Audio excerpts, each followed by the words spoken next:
Welcome to Choice Classic Radio. Like us on Facebook, subscribe to us on YouTube, and help keep this show alive by donating at choiceclassicradio.com. For more of your favorite old-time radio shows, join us on our companion podcast, Choice Classic Radio Detectives, where we bring to you tales from the greatest detective shows the golden age of radio had to offer.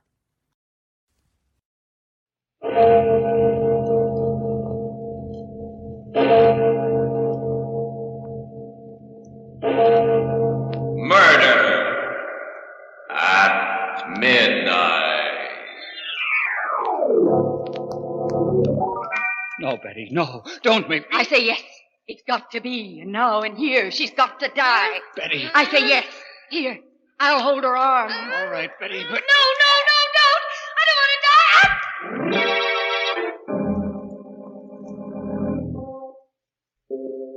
Midnight, the witching hour when the night is darkest, our fears the strongest, and our strength at its lowest ebb. Midnight, when the graves gape open and death strikes. How?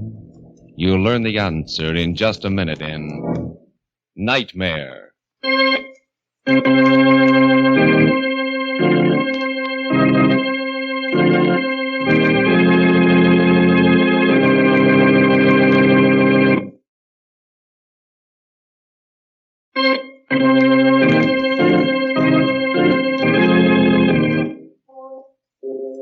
And now, Murder at Midnight, Tales of Mystery and Terror by radio's Masters of the Macabre.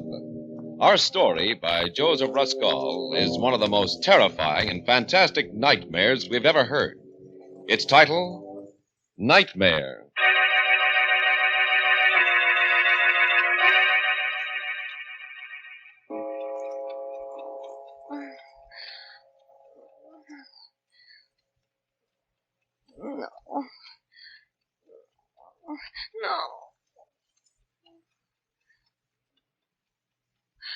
No, don't kill me! Don't kill me! Helen, what's the matter? No, Helen, wake up, for Pete's sake. Hey, stop it, Helen, stop it. It's me, it's Ernie. What? Where am I? In bed, where do you suppose? It's almost 12 o'clock. I wish you'd let me get some sleep. Oh, thank heaven. Oh, it must have been just a dream. Oh, thank the Lord. Oh, Ernie, it was so real. I dreamed somebody was leaning over me just now with a pillow. Oh, it was horrible. They were trying to smother me to death. And Ernie. Yeah? It was you. What? Oh, me. Oh, that's a beaut. Where's the light? Oh, my aching back. Why, you poor, foolish little... Come here, Butch. I'll kiss you back. No, don't touch me. Keep away. Huh? What is this? That pillow in your hand. Oh, for crying out, Bells. Can't I even straighten it out? Sorry, dear.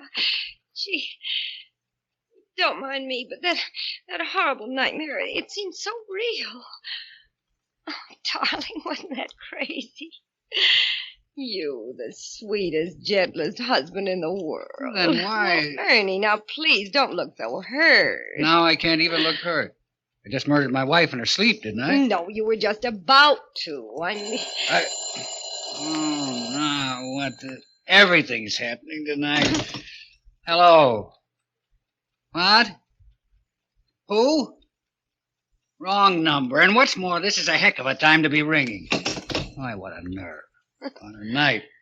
Thought maybe that was the police you phoned in your dream. Now will you go to sleep? Ernie Kraft, I'm sure I didn't mean to insinuate anything. I was just telling you my dream. You asked, didn't you? Oh, you're a character. I guess I'll have to put you in that book I never wrote, too. Well, now what? That was in it, too. Huh? That book you never wrote. You nagged about it so much, no wonder. Oh, and that look when you bent over me like a madman. Oh. Ernie, what on earth do you suppose made me have a nightmare? That's easy. You would insist on eating hamburgers after the show tonight. Yes, I did, didn't I, when we got out of the movies? Hamburgers, of course. Ernie, they were part of my dream, too. Hamburgers. Oh. Ernie, stop punching on that pillow, please. All right. Go ahead, then. Better tell me your dream, all of it. Neither of us will sleep until you do. I'll just light this butt. Now, let's have it. Gruesome details. Well, I don't know if I can remember now. It was all so hazy and terrifying. Well, what happened before I smothered you with a pillow? A crazy quilt. Something about your job, and I was a millstone around your neck, and hamburgers, and you hated me, and July 15th. July 15th? Yes, I can't imagine what that meant. Look. Start at the start. Why did I decide to murder you? Because of that other woman, your secret love. Huh? You promised her you'd kill me tonight when I was asleep. My secret love? Yes, she had you in her spell. Oh, that's kind of bad casting, isn't it, Butch? I'm the dishes and dustpan type, remember? In the 5 years we've been married, have I ever looked at another? I know. I told you it was a crazy dream. Maybe you want me to eliminate my one night a week out, too. My Saturday gin rummy with the boys. Oh, no. Who was my secret love? Did she have a face? Oh, this is the silliest part of it, Ernie. It's absolutely ridiculous. It was that girl, Betty Daniels. Betty Daniels? Who's she? You remember that tall, dark-haired artist I introduced you to at Cape Cod last summer? At the exhibition. No, I don't. Oh, wait a minute. Trousers, long cigarette holder, Yes. very intense. Yes, very intense. But what the devil? What was she doing in your dream? We said hello to her, we walked off, and that was that. Casual. Yes, I know. I hardly remember her myself. I can't imagine why I dreamt of her. Why? No, Don't touch me. Don't. No. Oh, that dream. That awful dream. So crazy. And yet it seemed to be telling me something, warning me.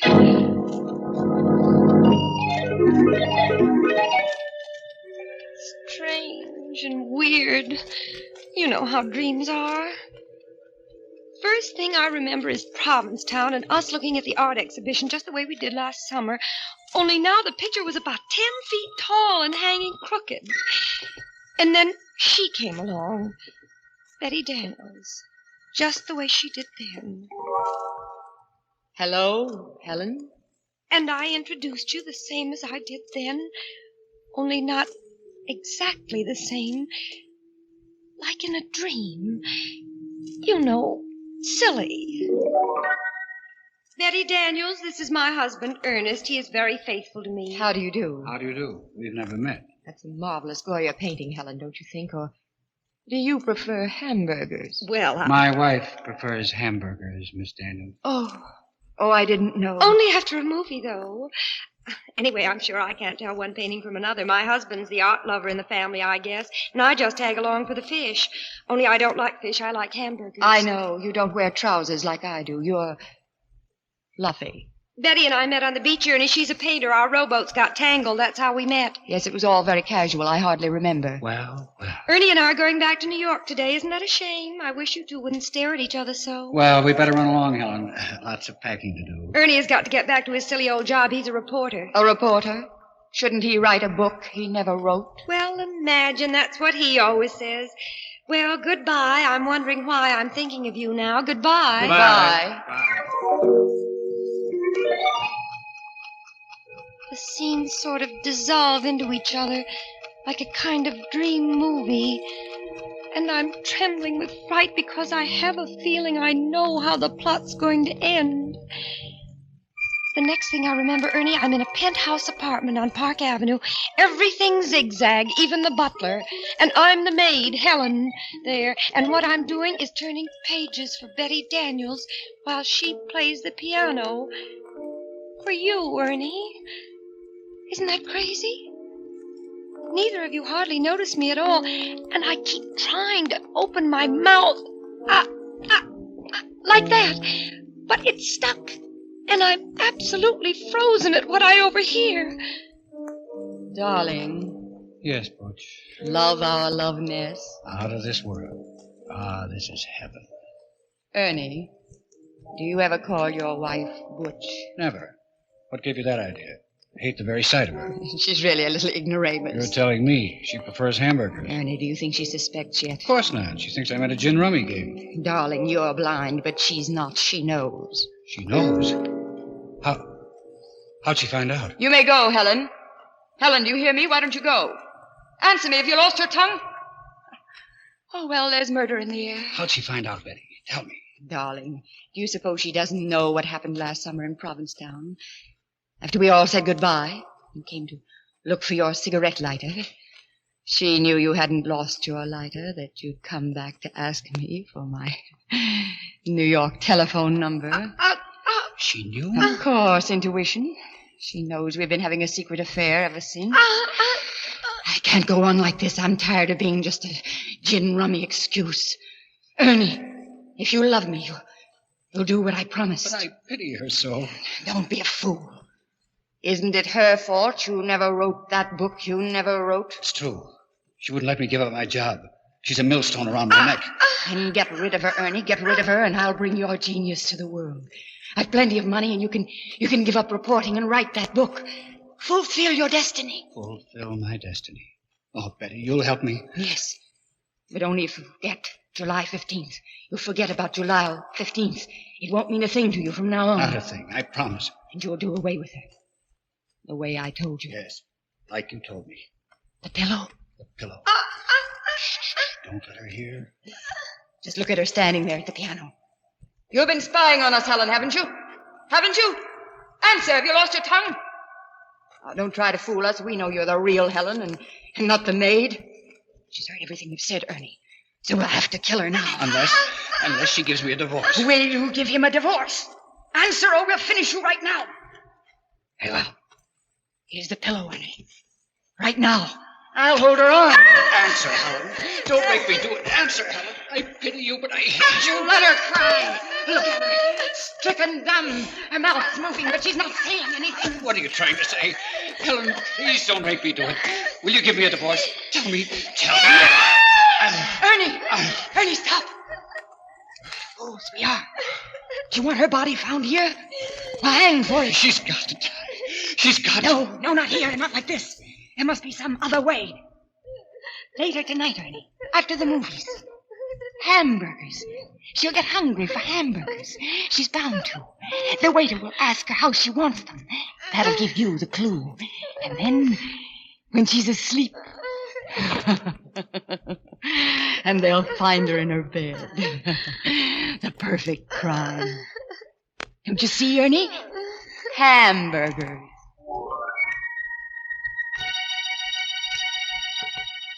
A frightened girl reliving a dream that was more terrible than any reality. A dream that could even become more terrible as the clock on the mantel ticks on and the hands draw closer to 12 o'clock and... Murder at midnight.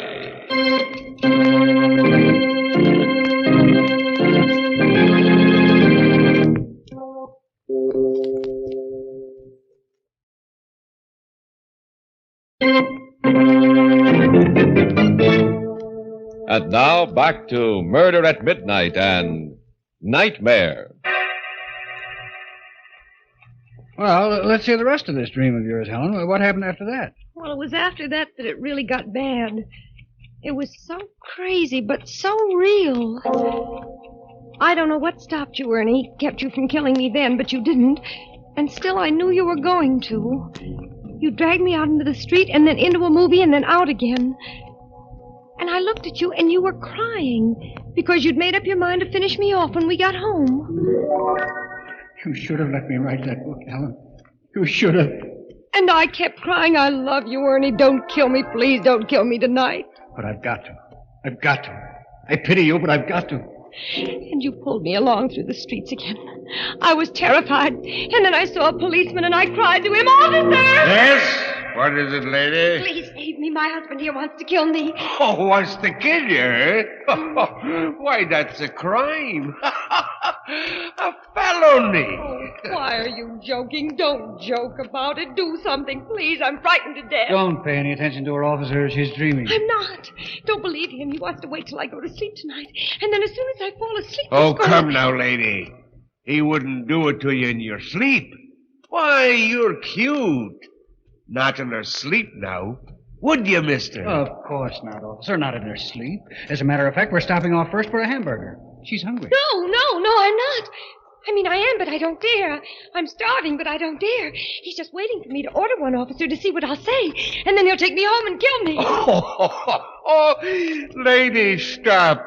Sure, and you're breaking me heart. Come along, dear. No, officer, please protect me. Don't let him take me, Come please. along, I say. Darling. And then we were in the little lunchroom in our neighborhood, around the corner from our house, sitting on stools. The counterman came over to us. He winked at you, Ernie, and you winked back at him, and he said, Evening, folks. What do you have? You looked at me, but I shook my head. I shook my head, and the tears were streaming down my face. I tell you what, Joe. Make it 2 hamburgers. Right. Rare, medium, or well? Medium, Joe. Make mine medium. Right. And the little lady? How do you have yours, Helen? How do you like yours? Make hers medium, too, Joe. 2 hamburgers, medium. 2 medium. Coming out. And what do you have on them, folks? Relish or onion? Relish. Make mine with relish, Joe. Right. And the little lady? Man's talking to you, Helen. How'll you have yours? Answer him, I say. Answer him. This is it. How'll you have yours? No, I won't tell him. If I do, you'll know how to do it, so I won't tell him. I won't. The next thing I dreamt, we were home again, sitting in the parlor, everything exactly the same, Ernie, just like tonight before we went to bed. But in my dream, I was sitting paralyzed, in a cold sweat, waiting for the word from you that meant my death. Well, Butch, I guess we better hit the hay. What do you say? What do you say, darling? No, wait, Ernie, did I tell that counterman how I wanted my hamburgers, sir? Of course, dear. What did I say? I can't seem to remember. Oh, I forget to come along to bed. No, I don't want to go to bed yet. Please don't make me go to bed. I'm scared. Helen. Come to bed, darling. Like a good little girl. We went to bed. And then you said... And now, lights out, eh? I tried to think of everything I knew to keep awake. I wondered whether I ought to count to 100, or whether counting would put me to sleep. I tried not to count, but I felt myself getting sleepier and sleepier. Asleep, honey? I heard, but I pretended not to. I fought to keep my eyes open. I knew I would die if I closed them. Asleep, Butch? I didn't answer. I couldn't if I wanted to. I was so scared. And then pretty soon I heard you stirring ever so quietly. And in a moment you were leaning over me. Oh, Ernie, I know it was just a dream, but it was so real. And there was hatred in your eyes, and there was a pillow in your hand, and I knew you were going to do it right then, and Oh, that's a beaut, that's a honey. Oh, my aching back. Darling, when you have a nightmare, you sure do it up golden brown and creamy. Wasn't it crazy? Oh, darling, wasn't it mad? Oh, wait till I tell it around the office tomorrow. Oh, this is too good, dear. But, Ernie, how does a person have a horrible dream like that? What does it mean? Oh, it's a cinch. I'll interpret it for you, and without a dream book, You too. will? Well, go on then, Ernie. Tell me. Okay, then here it is. First of all, a dream always means the opposite, right? You ever hear that? Yes, I have. That's right, it does. Which means I must love you simply awful. Granted? Granted, silly. But goodness, what about the rest of it? Easiest thing in the world. Darling, where'd we go tonight? To a movie? What kind of a movie? It was a murder story. Gee, that's right. Do you think that was... Now, don't interrupt, Butch. Who was starring in the movie? Betty Davis? Repeat the first name. Betty. And the villainess in the dream, my secret love, the girl we met last summer, was also Betty. Betty Daniels. Oh! Well, that gave you Betty on the brain when you went to sleep tonight, and movies and murder, and those hamburgers you did stop to eat after the show wrapped up the whole sequence. And no wonder. They're still lying on my stomach, too. Well, what was the pillow doing in it? Sweetness and light, what were you talking about early this evening? That chore you intend to get after someday? Oh, yes, I've got to stuff the pillows. They're caved in the way the feathers have come out. Right, that's your pillow you had on the brain, which brings me back to the hamburgers. Yes, I was going to ask you. I mean, that nonsense of how did I want my hamburgers. What did all that mean, for heaven's sake? Precious, how did you order your hamburgers done tonight? Remember? No, I can't recall. Of course you can. Think now. How do you almost always order your hamburgers? Smothered in onions. Oh, Ernie, of course. Smothered in onions. Smother, pillow, smother with a pillow. Check. Oh, my heaven sakes alive. Oh, my gosh. So that was it. Oh, if that doesn't beat. Ernie, that was wonderful. Really. The way you did that, figured that all out. I think you'd make a terrific detective. So I'm a police reporter. Close enough. Darling, it's made me think, though, but maybe I have been a little bit selfish. What do you mean? Well, that book you always wonder, right? Maybe I ought to let you give up your job and try. Oh, and have us both starve? Nuts. Anyway, in my sane moments, Helen, I've always known the truth. I'm no writer. If I had it in me, it would have come out of me, job or no job. I could go back to work again, you know. I could take up nursing again. It was pretty hard, but No, nonsense. I won't have it. I won't say any more about it, and that's fine. You're a swell guy, though, Butch. So offer to. Oh, there was one thing more, Ernie. Yeah? What do you suppose that was? That was all that about July 15th, about your forgetting July 15th. What did that mean, you know? Yeah. Don't you? No, I can't. It does seem familiar, but I can't seem to... Where are you going? Get something out of my wallet. Wait a minute. What's the date of our anniversary, Helen? July 15th, of course. Tomorrow. But was that... Right. You've had that on the brain, too. Oh! Here. Little present for you, darling. Oh, what on earth? Tickets. 2 railroad tickets to Montreal. Right again. We're taking an anniversary trip. I wanted to surprise you when you woke up, but... Well, anyway, happy anniversary, baby. Oh, Ernie, oh, you great big precious darling. How can I ever... You didn't forget. You always did before, but this time you didn't. Oh, Ernie, I just can't stand it. First that dream, and then finding out that it did mean just the opposite. No, Helen, don't. It's so sweet of you. I'm so thrilled. Montreal, where we had our honeymoon, and you haven't forgotten. Oh, Ernie, I do hope I've been a good wife to you. And if there's anything I ever... I mean, if you want me to, I can always change. Oh, darling, I wouldn't want you any different for the world. I want you to stay just the same sweet little girl I married. And now, let's get some shut-eye, huh? Lights out? All right. But I'm going to put the tickets right here under the pillow. And have a happy dream for a change. Good night, Butch. You haven't kissed me? Mm.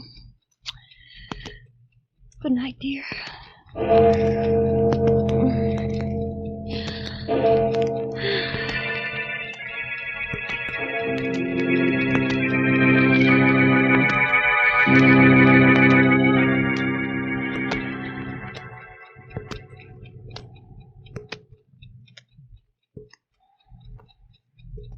Sleep, darling.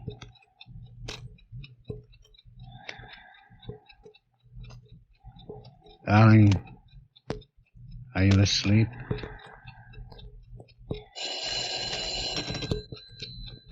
Hello? Ernie? You shouldn't have phoned before, Betty. She was still awake. I had to know. Is it done? Not yet. You got the tickets? Yes, It has to be tonight. You promised. I know. Is she asleep now? Yes. Just gone off. Then What are you waiting for? Nothing. I'll do it now. Right now. As soon as I hang up. Putting down the phone, Ernie turns and picks the pillow off his bed as the clock finishes striking 12. Murder at midnight.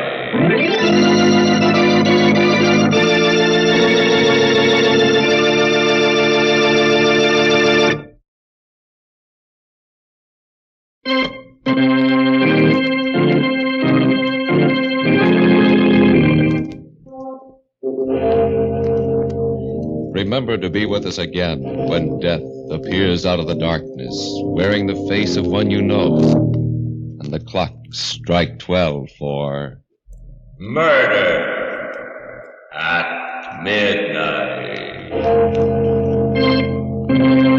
The part of Helen was played by Elspeth Eric. Walter Vaughn was Ernie. With music by Charles Paul, Murder at Midnight was directed by Anton M. Leader.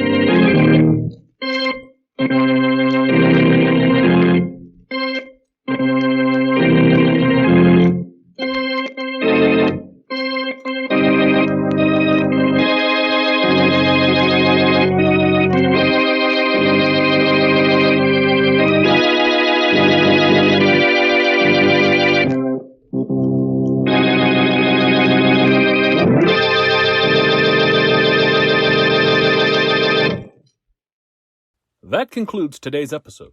We'd like to thank you and remind you to donate at choiceclassicradio.com.